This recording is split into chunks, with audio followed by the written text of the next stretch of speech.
Hi, this is Thad with Kitchen and Bath Adventure Channel and at Cab Software. We welcome you today to our new episode, which is going to be about vertical integration. And we have some wonderful guests on here. You heard the introduction. It was supposed to be Thad with Kitchen Bath Global Partners and Cabs. And welcome to the Adventure Channel. So now you realize this is not a recording, it's actually live, and that's how goofy I am. So there's a lot of pressure here. I want you to know that. So anyway, I'm going to go ahead and there we go. I'm going to go ahead and introduce Cher, who's going to do a much better job than I've already done so far. She's with Curtis Lumber. We're glad to have you here today, Cher. So if you could just introduce yourself to the group. Sure. Hi, Thad, Isaac, and everybody. My name is Cher D'Ambrosio. As Thad said, I'm with Curtis Lumber. Curtis Lumber is a lumber and a very large cabinet dealer, and we're in upstate New York, 23 locations. My background, real quick, I worked for a cabinet manufacturer for almost 20 years, started as a sales rep and worked my way up to a director of sales for the Northeast. So it's great to be working at Curtis Lumber and being able to see both parts of the business, from the manufacturing viewpoint and now also from the dealer standpoint. And I'm glad to be here. Great. Thank you so much, Cher. Really appreciate you being here too. And now Isaac from OneSource. He's a veteran of many wars here, so I'll let him go ahead and introduce himself. Well, thank you, Thad. And hi, Cher. Yep, I'm a owner of OneSource Cabinets. We're a vertically integrated kitchen and bath cabinet manufacturer. We got into business about 8 years ago as an importer, and over the last 3 years transitioned into 100% manufacturing out of our own facilities here in Phoenix and also Colorado Springs, Colorado. So we're happy to be on the show. Great. Thank you, Isaac. Welcome back again.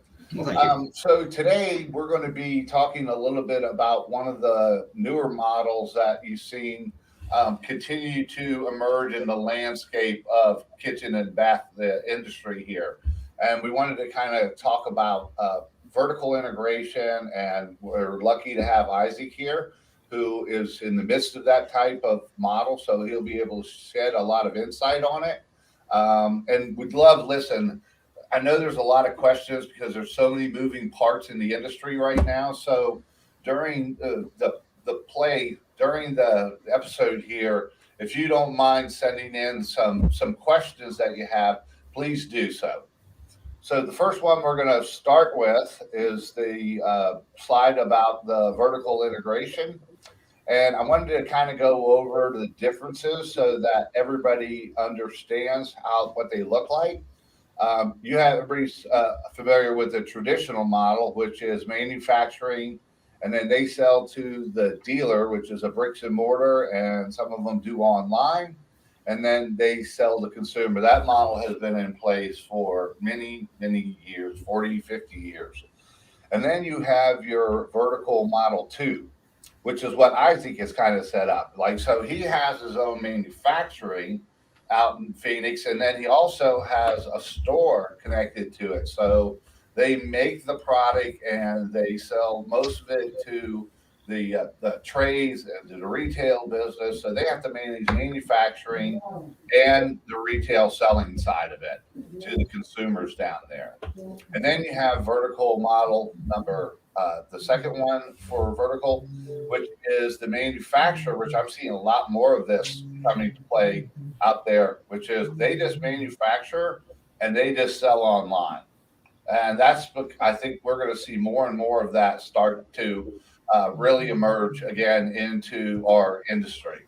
So I'm going to pose first question to Cher and get her thoughts about this model in general, and then whether she sees it, growing out there. Is it going to be more of model 1 of vertical integration or 2 where they just do online? So I'm going to go ahead and turn it over to Cher.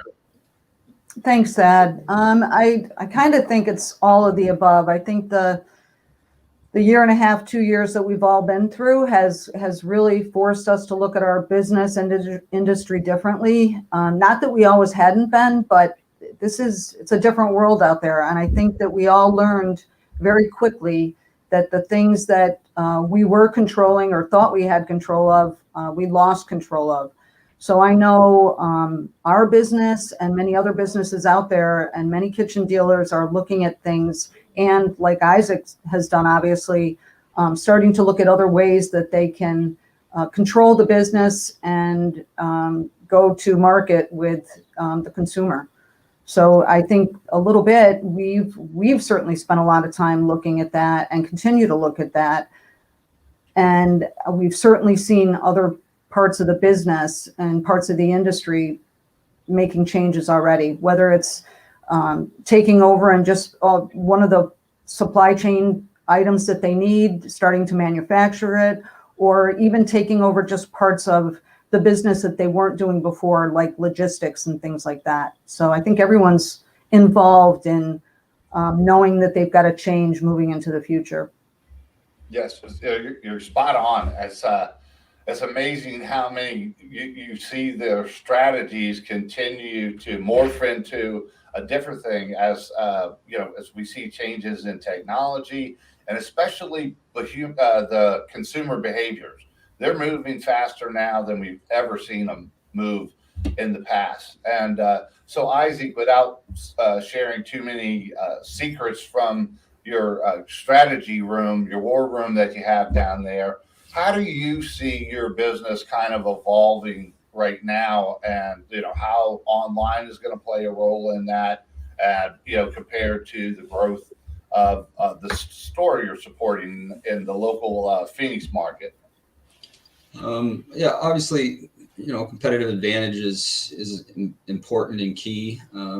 Understanding what your market is, that's something that's developed over making that transition from an import company to manufacturing, being a smaller manufacturer as compared to a lot of the big names out there that service a lot of dealer markets. It's important to know where your competitive advantages lie and what portion of the market you're trying to appeal to, and then trying to figure out ways to keep costs in line to meet that market demand, whether it's integrating your software between your engineering and manufacturing software, and then integrating that with the front end software for the sales and design side, so that you have a smooth transition from ordering to manufacturing, so you can keep effective lead times.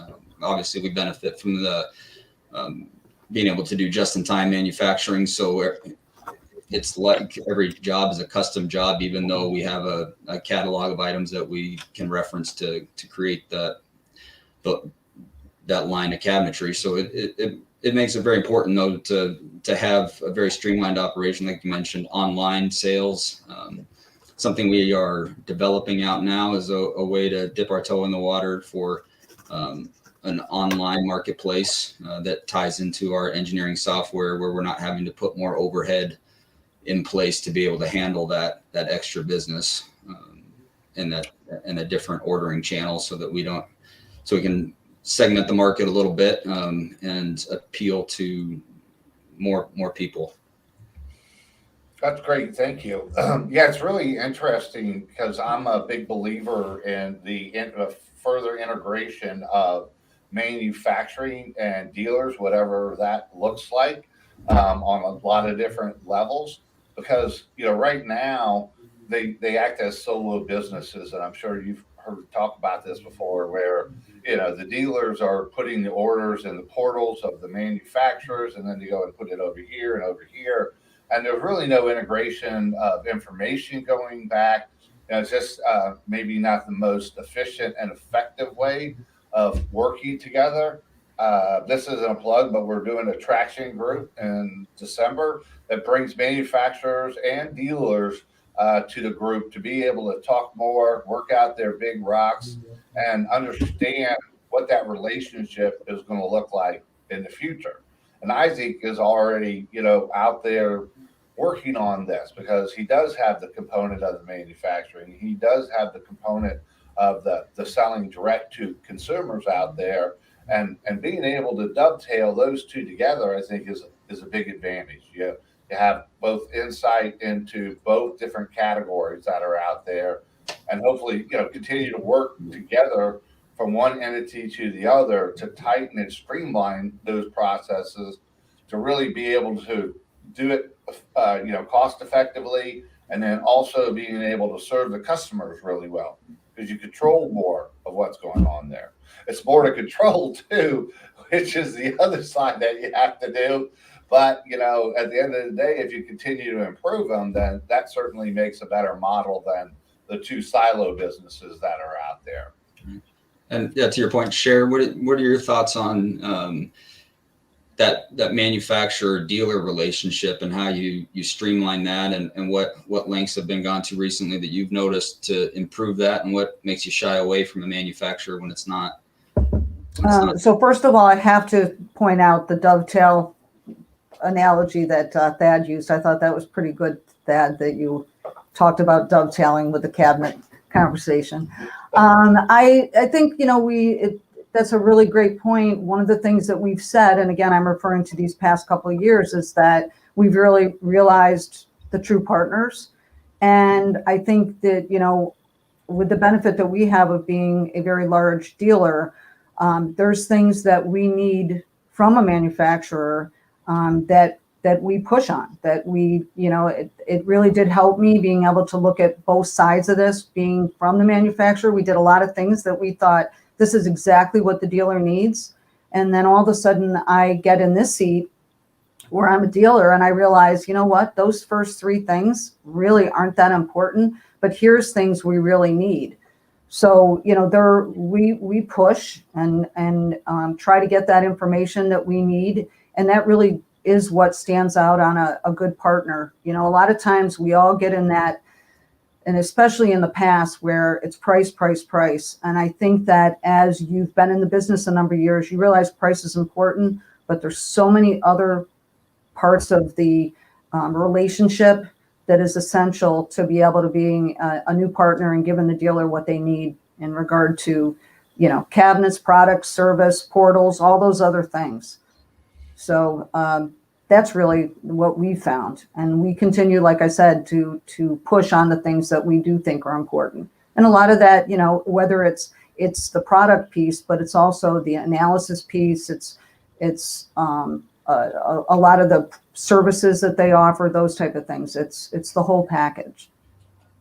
That's go to the quote, you always want to surround yourself with smarter people than than you are. And in my case, that's not very difficult to do, but I'm with you, Cher, on exactly what you're saying with those partnerships. What happened over the last, year and a half or so or more is really like it was testing those partnerships and like who could perform, like who prepared for this. I mean, you can't prepare for it fully, but who in the midst of this thing was able to adapt to what was going on the quickest and still be able to serve their dealers. There was a lot of breakdown in communication that was going on during this thing. And I've never seen so many dealers, which usually don't like to switch lines that often, right? Because, you get displays, you get training, you got all this stuff. But at the end of the day, if they're the manufacturer they were partnering with couldn't really provide what they needed, they were switching. I've never seen so many migrate to other lines out there during this time. And I think you're going to see more of that because exactly what you said, really the partnership is the most important component of that relationship. Understanding what that dealer needs and how to help provide it and make it a better relationship between the two, a much stronger understanding of how that business works, alongside of it also understanding the manufacturer and working together with a common vision of where they're going. That's going to be the most successful model moving forward, at least, for whatever it's worth, the way I'd see it. So No, and I agree. And I think so much of it, it's so funny, no matter what conversations we have and what topic we're talking about, at the end of the day, we do talk about relationships. And that's huge, and who's listening and who's communicating. So totally agree.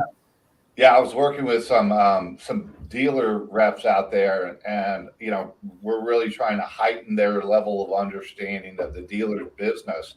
And as manufacturer rep, they're like, look, what we've done in the past. A lot of it is we go out, we do product training, we handle, if there's something manufacturing defects or whatever, the basic stuff. We go out and have dinner with them, and they're like, that relationship is still part of it is still important, but when you need to bring value, it has to be greater than that. That's the value that's been brought to the table from them forever. And they have really taken, the bull by the horns and trying to understand more. Really, how can they do something to help those dealers? I told them, you know what? That's the insurance for you in the future. The more you can help your dealers grow and survive in the future, the more your future is going to be insured. So I think some of them are starting to get that side of it.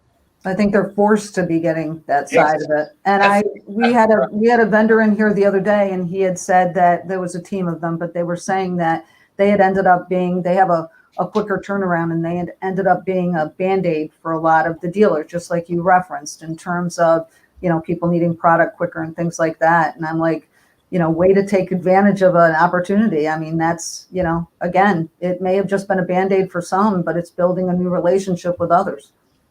Yeah. And if it works really well when they went for that Band-Aid, they may say, you know what, if it's working this well, why don't we just stay with this one? Yep, exactly. Yeah. Get your foot in the door. With the other one. So did you have anything else, Isaac, you wanted to add on this subject? Yeah, I think it just maybe taking it to that next level of that dealer contractor customer relationship too, and the way that's transformed over the same time period as well. I think that's another cog in the wheel, is that it's not just manufacturer to dealer, it's manufacturer, dealer to customer. In our case, it's manufacturer, designer, customer. That you have to have that information traveling in with all the new shortages on materials, which I think we'll see a lot more of even here in the next quarter. You're going to see that the necessity for information to travel from manufacturer to the end consumer that much more important, and to the contractor, to the homeowner, so that they're not left in the dark with unfulfilled projects and just waning timelines, which is something you see a lot now. We see, where it used to be 1 out of 4 jobs might push back a week, we get 3 out of 4 jobs pushing back 3-4 weeks, even more, to just be based on appliance shortfalls, any of the trades being backed up at any given point. And that's without the cabinets being pushed out 14, 16 weeks from that we hear stories about usually when we get the phone call is, hey, our cabinets have been pushed out to 16 weeks. We can't wait that long. To Cher's point on some of the other vendors making inroads into jobs that maybe they wouldn't have done before. They get that opportunity now because they're able to meet the demands of the market. I think that having that customer and contractor getting more information from the dealer, and having that manufacturer getting that information to their dealer, or in our case, when we can get that information out to our customers about where things lie and timelines, I think that's a big benefit. Absolutely. It's a race to a better relationship between those two.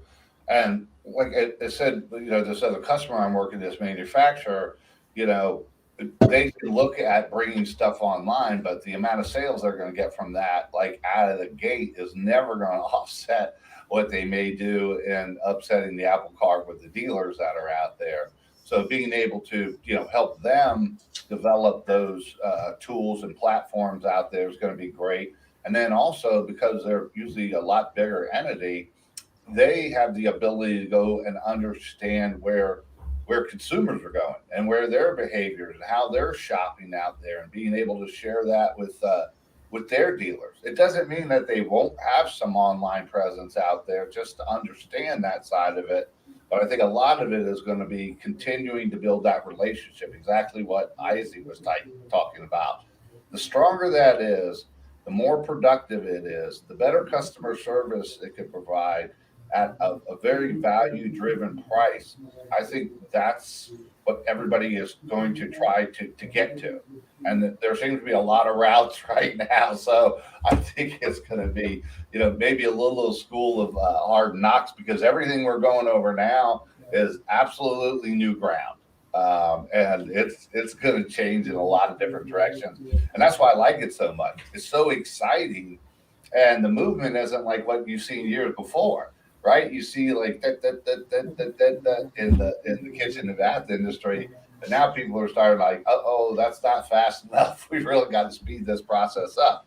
And that means risk, right? So they're going to have to like find their way around out there and find out what's working and keep their eyes open. I'm sorry, go ahead. I was going to say, from what I've seen recently, and kind of in this last 2 years, which I think adds to the complexity of what's going on, is I think the expectation from the consumer for what they want, based on whether they're seeing design ideas on TV, online, just the cost coming, in some respects, coming in line on some more custom items with pressure from imports and things like that makes more options available, which then puts more onus on dealers and manufacturers to come up with ways to meet that demand. And now you've got material shortages, and that to try to figure out where you've got that many more logistics to figure out. And now you double that by having those same logistics that are new to a lot of manufacturers and dealers trying to work those into their program. And now you meet that with shortages and back orders. And I think there's a lot there too that also plays into the picture. Yeah, I mean, when I talk to dealers out there, you're exactly right. It's that I'm like, hey, what are you working on for like the next 2 years? And during this whole time, it's like, look, I can just manage what's on my plate right now. There's a lot of balls that we're trying to keep in the air. And I was like, look, I totally get that, but you can't just let a year go by without any initiatives inside your company moving forward. Otherwise, when things slow down, whether it's a year and a half or whatever, and like, okay, I got a little breather room. There's going to be a lot of companies, whether they're in the industry or coming into the industry, that have already moved forward in those areas. And then you're going to be playing catch up. And then that'll get to that next thing, the Great Resignation, which is our next episode. But yeah, you have to keep moving forward. I think anything else before we move to the next slide? The only thing I was going to add to what Isaac said was that, that was an interesting point and so important regarding the communication from the manufacturer, because, and again, pushing them for what we need. But a lot of what, and to touch on what you said, Thad, we're changing as we go. And one of the things that we've had to do, and again, because of all those things Isaac talked about with supply chain and labor and all those other fun things, is that our customer experience has always been critical to our success, but we've really worked at and honed on setting the proper expectations, which is tough at the very beginning of the process to say, hey, basically you're going to be waiting a long time, and this is, here's the things that could go wrong. We had to get very creative in how to do that and not have people running away, but we have done that, and that has helped a lot. So that it's not halfway through the process they're kind of learning that. We've kind of set them up and explained what we're going to do during it. And basically what we're going to do is communicate throughout the entire process. And that's helped. It's not perfection, but it's helped a lot. Yeah. And what you were telling me earlier when this thing started, I was like, I mean, those are all great ideas. And just being really upfront with the consumers, like, there's issues with supply chain everywhere. Like when you look at our lead time, it's not unusual today. And like, showing them clips of things that are out there, I thought that was fantastic. Anything that you can do to make the consumer more aware of what's going on instead of, they're only getting partial information is tremendous for their experience. Absolutely. So we've had that conversation quite a bit where it's, and that's something too we had to learn, because our lead times, 5-6 weeks, where everybody else is 14-16 weeks.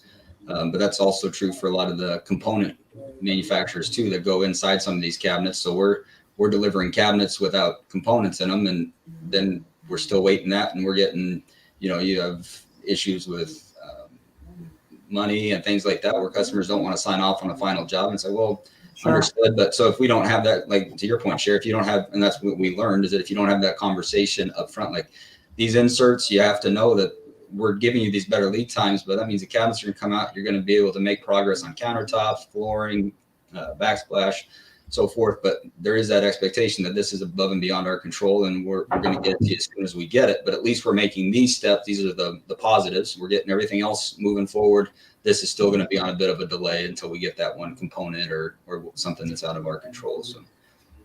Yep, definitely some challenges out there. I heard an installer say the other day, he called the dealer and he's like, hey, I've got this hinge out here. What's this for? And he said, well, we're going to be shipping the rest of the base 24 to you next week. Just hold on to that. So do we have anybody online yet with any questions, David? This is an incredibly important part in the industry right now, and I know you guys are shy and you don't want to reach out and ask the questions, but feel free. Isaac took a rabies shot, so he does bite, but it's safe now, so we're good. Do we want to bring up the next slide then? Okay, so really the next thing, this slide I really like. Because what it's showing is a lot of times people look at vertical integration and they're, talking to dealers, a lot of salespeople say, why don't we just get our own fabrication and then we can be more competitive? And I kind of laugh at that because it's a fallacy in thinking, and because look, the costs are still going to be there. They don't go anywhere. So yeah, you can have the fabricator that's yours sell it to you at a lower price so you can be more competitive or make more margin or whatever. But all that's going to do is impact the profitability of that fabrication plant that you own. So it's like the ragu spaghetti sauce. It's all in there, right? It's not going anywhere. It doesn't eliminate it. And so in this model, basically you have the traditional one, which is the manufacturer, dealer, consumer, right? And now the manufacturer, like Isaac, who's also the dealer component of this thing, is going to be responsible for all the expenses that a typical dealer would handle for a manufacturer. That's sales, marketing, people, training, logistics, a separate P&L, the store itself. And so all those expenses that were housed by the dealer before are now being taken on by the manufacturer. And how well they can do it, because that's not really, where they've started with things, but now they have to figure out, okay, we've got to work this side of it. And we also have to make sure that the expenses are at least in line with the dealer, if not lower. Otherwise, it may not make sense. So, that's the migration of expenses. And I'm going to throw this one out to Isaac to start off with, because he's experienced it firsthand and in dealing with that new part of the model of manufacturing, which is the selling side. Sure. Kind of to your point, as we evolved in the process, taking on more and more of the manufacturing role, and then obviously moving completely to manufacturing, it was definitely a change. And obviously you'd like to do that business plan and have it all hit just like you figured and Bob's your uncle. But unfortunately reality punches you in the face sometimes. You gotta pivot. So as we started the manufacturing process, tried to appeal to our same customer base and meet the demand that we were meeting at a certain segment of the market, we realized that we'd have to pivot off that somewhat, because we weren't gonna be able to get our costs in line with where we used to be on the import side. That things would have to change a little bit and focus on what were our benefits to the customer, what market we should be looking at. And that's, again, the economy of scale is an important thing. And that's a larger manufacturers that have the dealer market. They've spent a lot of time developing out large footprints where they can produce a large amount of products with a good variety, so they can appeal to a lot of different, a larger breadth of the market. Obviously, to what Cher was saying, the demands of, spec books, the catalogs, things like that are clearly defined sales tools for their dealers. The shipping, being able to ship from one large facility to another, the economy of scale there, where you can take care of those logistics at an affordable rate that gets you into different markets that, like a smaller manufacturer that may be direct, we can't do. But some of the gains we've had is being able to, again, just-in-time manufacturing, in-house designers that are intimately familiar with the process, and the people producing the cabinets that can be a lot more nimble with our product selection choices. That we can say yes. The designers can sometimes say yes a few too many times, but in our case, it's not as limiting, because we can make on-the-fly decisions and be able to modify our product a lot easier than from a design studio to a third-party manufacturer. So that's one of the benefits there. Yeah, and that is one of the upsides, especially like with your micro manufacturing model.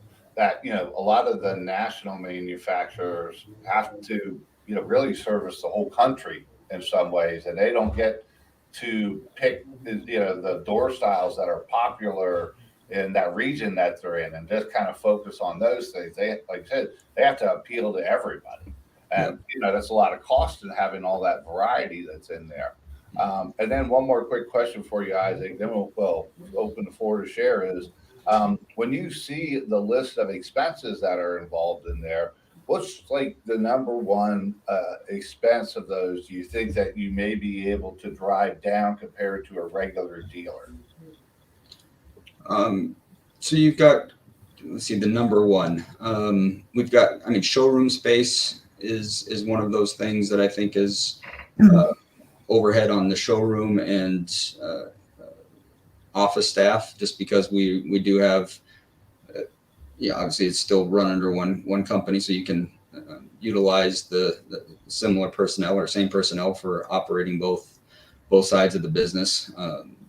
There's going to be, I think, just the manufacturing plant itself offers itself as a sales tool for customers. So that helps in the showroom. I think it brings validity to the product and the process, that for customers coming in to see that maybe a dealer on the corner or may not have the same benefit from the same size showroom, because it's not attached to a larger facility that says, hey, this is where the product comes from. You don't have that same made right here feel to it. I think that would probably be my biggest shared benefit to having the direct model for manufacturing to consumer. Okay. Yeah. I definitely see that part of it. Cher, do you want to share any of your thoughts as far as this model, and do you see it growing? Like what kind of rate, and what do you see the advantages or some disadvantages? Yeah, yes, I definitely see it growing. Like I said, I think that the last year and a half has forced us all to look differently. I like what Isaac said about, I think you're right, Isaac, as far as one of the benefits that you talked about was being able to be fluid with design, because of our creative designers that we have, thank goodness, do that all the time. And that would be something that would be a little more difficult on our end, because we have to make sure we have those relationships with manufacturers, with the right manufacturers that would be able to do that for us. So the fact that you can just do that and do that quickly and be very fluid with that, I think that's a huge plus. As far as, seeing a lot of dealers and that, I'll just talk about large dealers, because I think it's different for the smaller dealers. But to see a lot of larger dealers go that way, I think it really depends on the business, and each one's going to be unique in that. For us right now, with labor being such an important part of what we need, we spend a lot of time on workforce development, building programs for the industry itself for the future, but also internally. I mean, just as an example, we have, obviously even just getting designers nowadays is tough. And it's really, I think, always been tough. It's, there really aren't a ton of great programs where there's great programs where we get a lot of interior designers, but we don't always get interior designers with kitchen and bath design experience and that want to do that. So what we've done, we're a large, like I said, we've got about 750 people in our company. We've actually either hired people or found people internally that may have an interest, and we've actually created our own program. So we actually have a 12 to 15 month program where we're training designers. And I mean, it's a slow process. It's a huge investment for us. It's not 100%, not everyone's going to make it through that program, but we're in our third year and really happy with the results. And I think that's just an example of us having to pivot ourselves in, okay, it's harder and harder to get designers. Believe me, we try, we take advantage of every, NKBA and anything else that we can to do that. And even with our reputation, we're lucky that we do get some great designers from the outside, but we also need to build our bench for the future.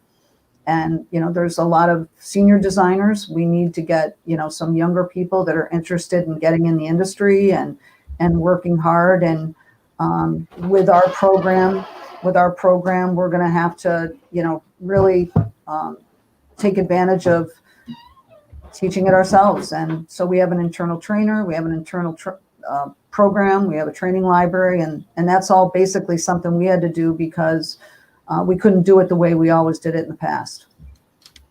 Yeah, it's interesting. I was rereading Good to Great the other day, and one of the things that they said in there was the great companies always hired the person, like on their attitude and their ability to grow and learn, and they teach the skill sets to them.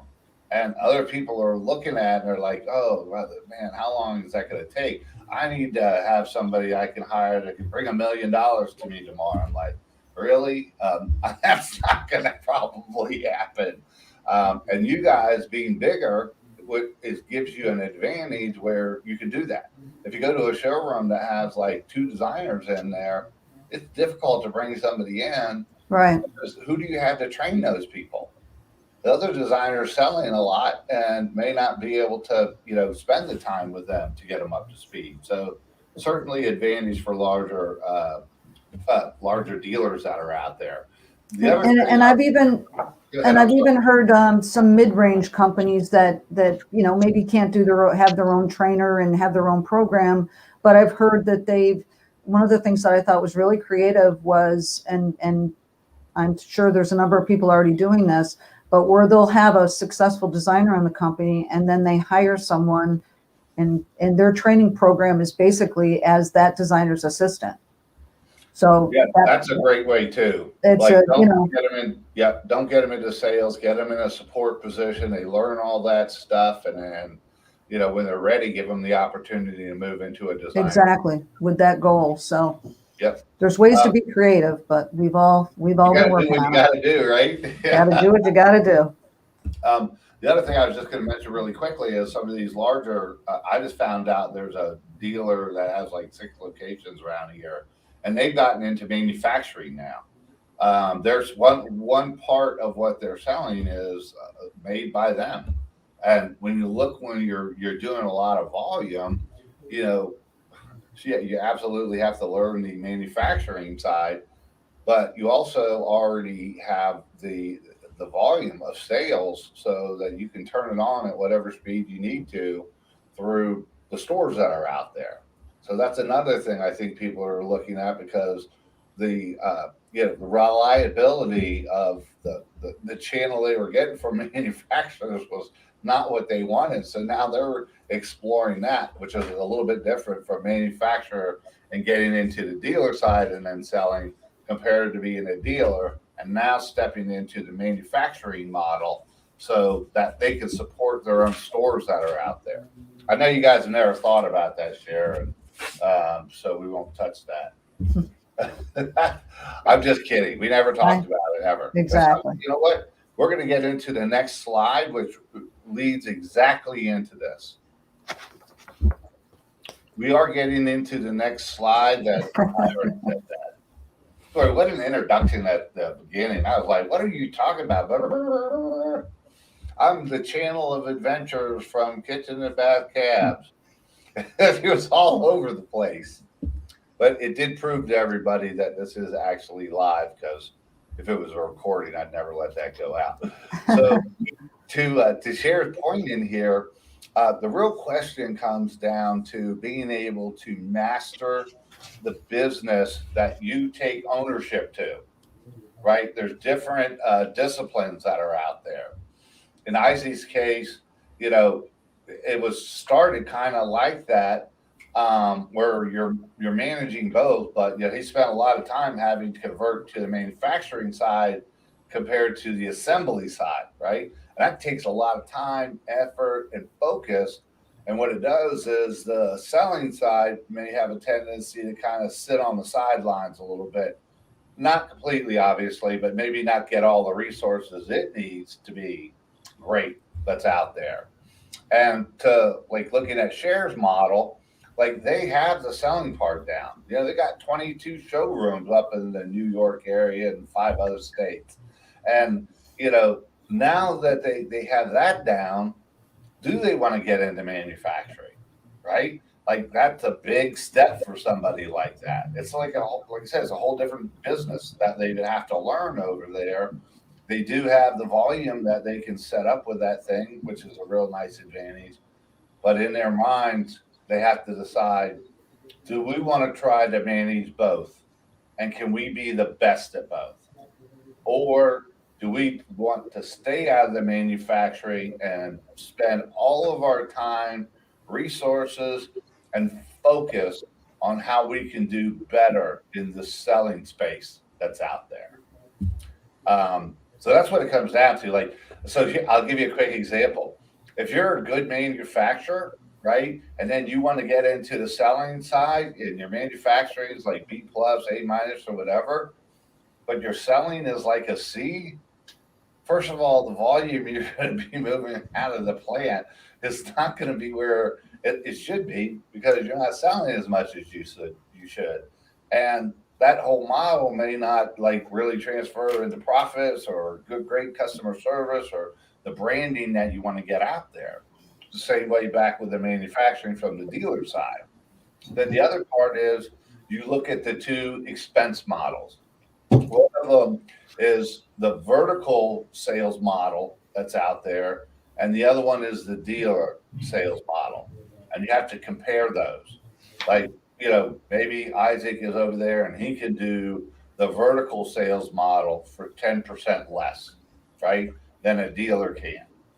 But if he can't provide the level of service through that model that the dealer can, yeah, he's saving some money that's going through there, but it's not really, you know, manifesting itself into what he needs for the manufacturing side too. And so, you know, it's a big divide and it's a lot to conquer. And on top of that, everything's moving really quickly. Like you can sit here and say, hey, you know what? I want to run 5 businesses right now. And in my mind, I'm thinking, are you kidding me? That's going to be chaos. You know, as much as people think, yeah, we can do all these things, you only have so much time and you only have so much resources. And you've got to decide what you're really good at, because guess what? You're going to be hit by about 15 new directions that we've never seen in the past, by different models, different marketing, all kinds of things, augmented reality. And you got to keep like very focused on what you're going to be all about. Okay, I'll shut up now and pass it on to the smarter people here. Either one of you guys want to take this to start off? Go ahead. I'll let you start, Isaac. I think the thing that I was going to say when you were talking about the vertical integration is that, you know, Isaac, you mentioned using, you know, having the ability to use people in both parts or, you know, in multiple roles when you need to, which is great. But the other challenge would be, and again, as you're looking at these models and trying to figure out, okay, what is the best model? And like you said, Thad, with all the competition and the different types of things coming at you, it's a lot to think about, a lot to figure out, and you really do need to figure out what's best for our business. What do we do best? What can we do best? And what do we need to let somebody else do for us? So it's tough to figure all that out. But again, it sometimes comes back right now with what we're looking at is, you know, do you have those people? Do you have the people to grow? Do you have the ability to grow? Do you have the, you know, financial infrastructure? All those things. I mean, it's different for everybody. And I think that that's why there's so many different models and so many different things moving so fast in our industry. Yeah, I mean, people are outsourcing a lot of things. Like a lot of people are outsourcing design, right? They're like, hey, if business is up, then I just put it over. If it's down, I have a variable cost that's in there. It relates to how my sales are out there. And that's just one of many that you can look at of how they're outsourcing stuff. And that's why I think that integrated partnership is so powerful, is you continue to surround yourself with people that are really, really good at the discipline they've decided to own. And then you integrate it with somebody else that does that and somebody else. And then you've got like a Super Bowl team that's going out there. You know, there's always changes that are going to be taking place, but everybody really knows what they're supposed to be adding to the whole partnership and focused on that. I think this is good for you. So, like, have you found it as a challenge at all to manage manufacturing at the same time as managing sales?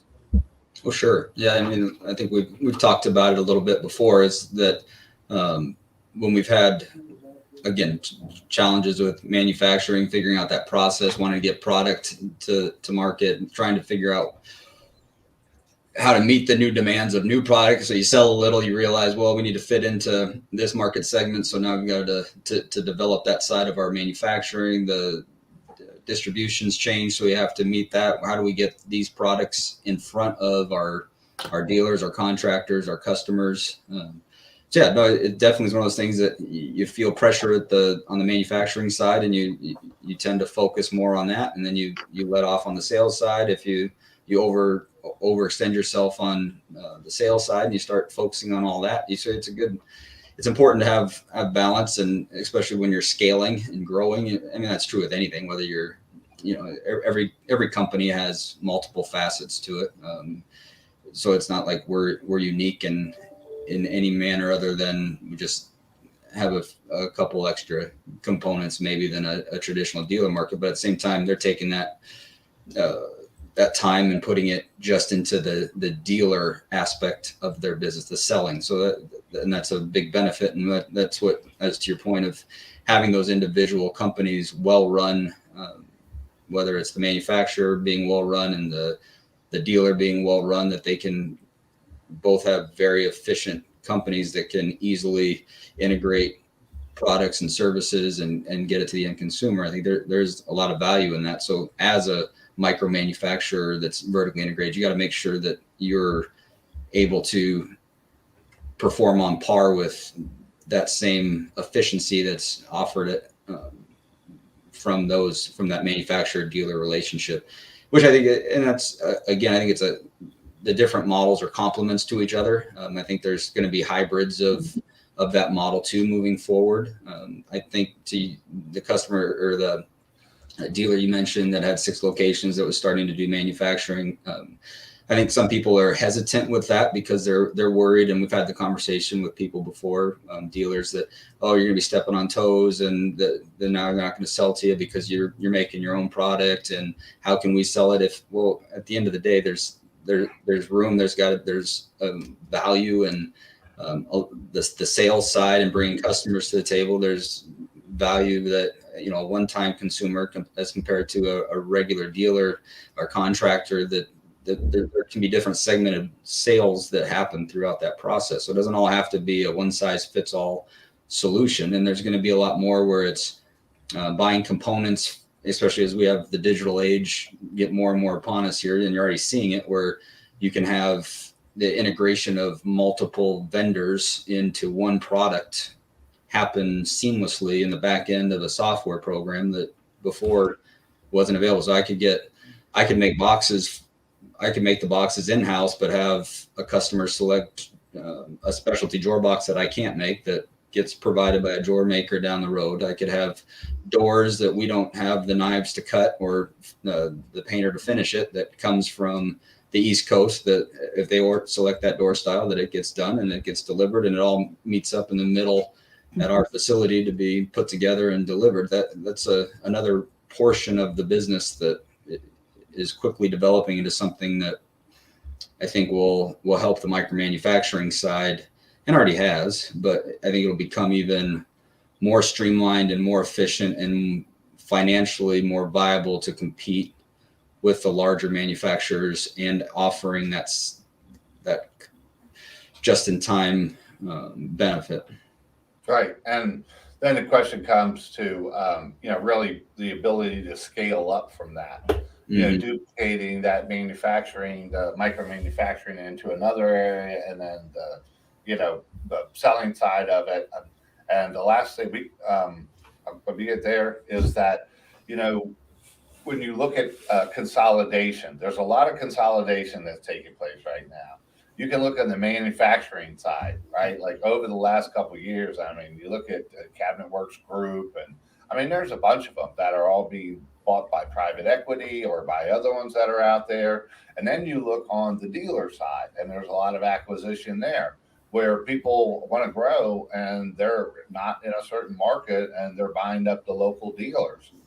And what we may see in the future too is the advent of the manufacturers buying dealers that have multiple locations, or the dealers that have multiple locations buying the manufacturing facility. So it's going to be like the wild, wild west out there. I truly believe that. And that's exciting stuff. But lo and behold, we have a question that has come in. I hope it's not just another one from Kelly asking me to pick up the milk on the way home. So let's take a look and see what it is. So this is from Justin Poppins, and he says, what happens to dealers as more online sales, vertical integration start to happen? How did the manufacturers, I guess these are two different questions. I'm going to answer the first one. What happens to dealers as more online and vertical integration starts to happen? This is just me, but I think the dealers have to find something that's going to keep them viable. Something, how they're going to position themselves out there.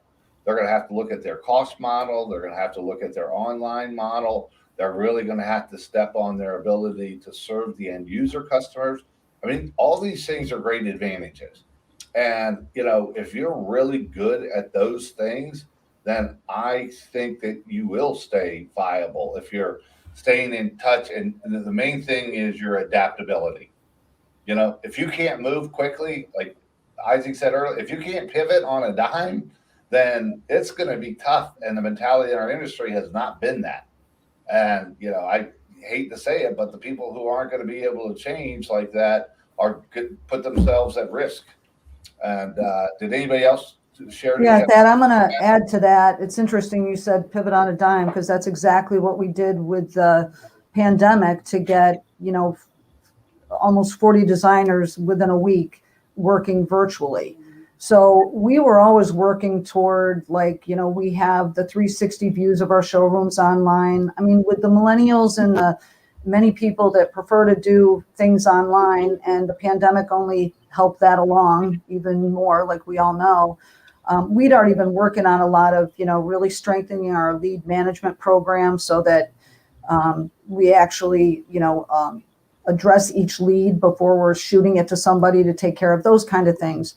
But the virtual part of it, we've continued to enhance. Even when we did come, the designers came back in the building, there's still a lot of people that prefer to do things virtually. So we had to be able to, you can't just hold up a door style. We had to figure out ways to, how can we go through this entire process, including all the sign-offs, without someone walking in our showroom if that's what they choose to do.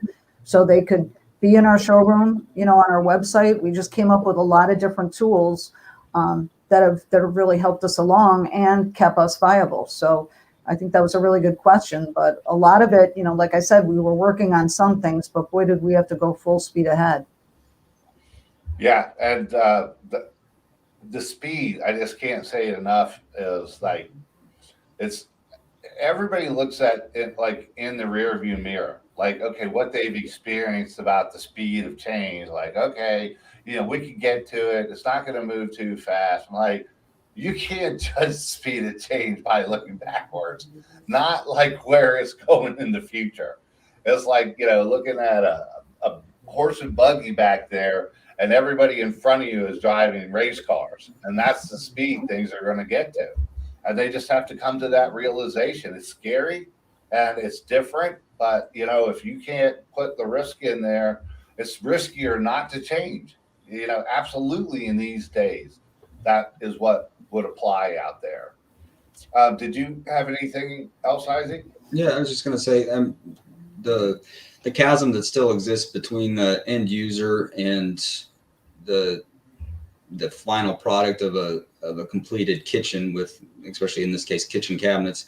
I think it's still a wide, even with online sales and online presence, and that there's still a lot to develop out there as far as how to make even scratch the surface of obsolescence for the dealer and designer necessity. I mean, I think the demands, like you were saying, with speed of the speed of the market and the sales process will change, the sales flow will change. But at the end of the day, the dealer and the designer still have such a big role to play in really translating all the information that's out there, funneling it down into something that is practical for the end user, that they can actually have that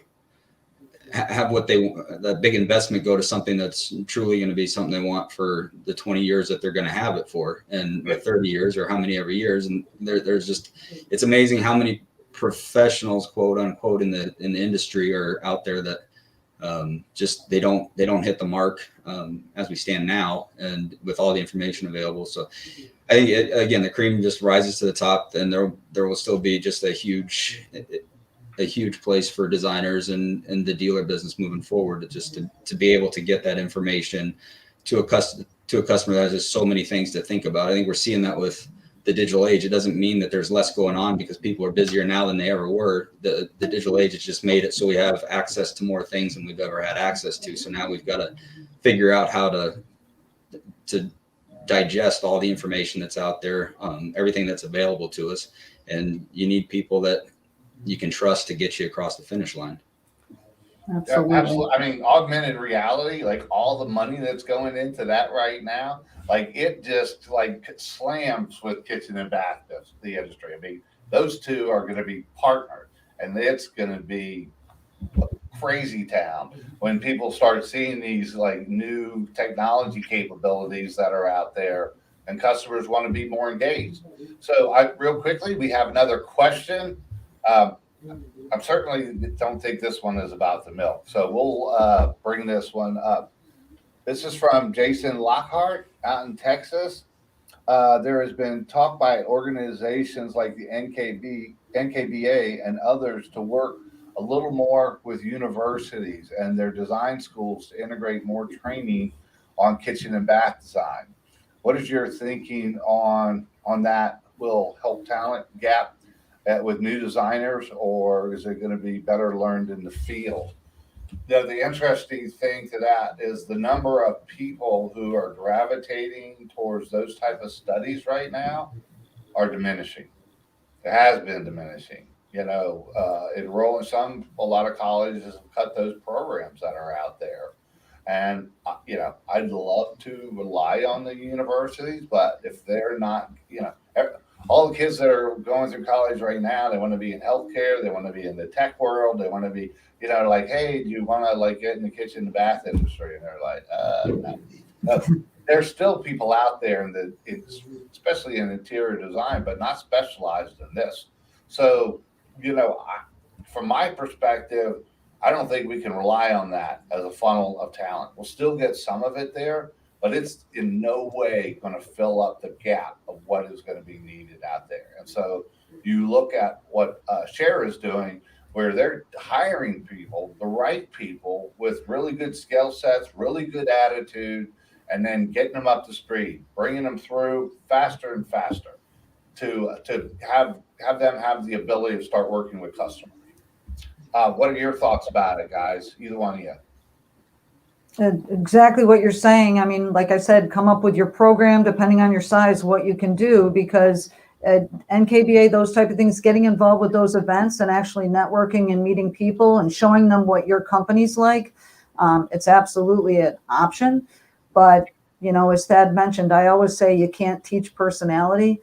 So you get that right candidate that you know is sharp and has those tech skills and all those things you need. It's a huge investment, but it's, you know, everything we're doing is an investment. I mean, we're you know, future thinking, and if we can't get it outside, then we'll work on it. Then there's also the other things that we do get involved with job development, but also internships. It's a great way. The college students are always looking for internships, so we always make sure we're doing it. We have one right now that I think could be definitely be a future designer for us. So, you know, those are things that we just all have to kind of do anything we can to get the right people. And sometimes that means starting from fresh.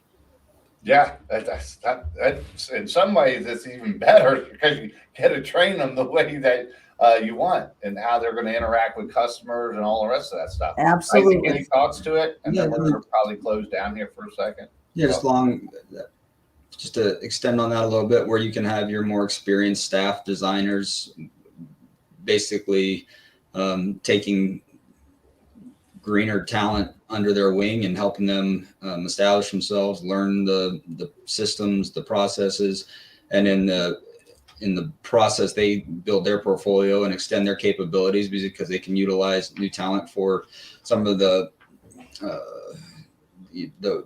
portions of their daily routine that they need help doing, like field work and measuring, things like that, the customer meetings, design appointments, that those you can have the shared team atmosphere in the sales process. And then as they get more experienced in the sales process, then they can eventually go out and sell on their own and design on their own and be free to make more inroads within the company. So I think and then that can kind of build upon itself, but you got to start somewhere. Right. And this is crazy when I hear dealers say, well, you know what, if I go through the development stage of teaching them all these skill sets about a kitchen and bath, you know, designer position, you know, what's going to stop them when they get to that level to go over to another company and start working there? I was like, that sounds like your problem. If you have a company that they don't want to stay at, they spend all that time there, they're like, well, they pay a little bit more. I was like, that's not the reason they're leaving.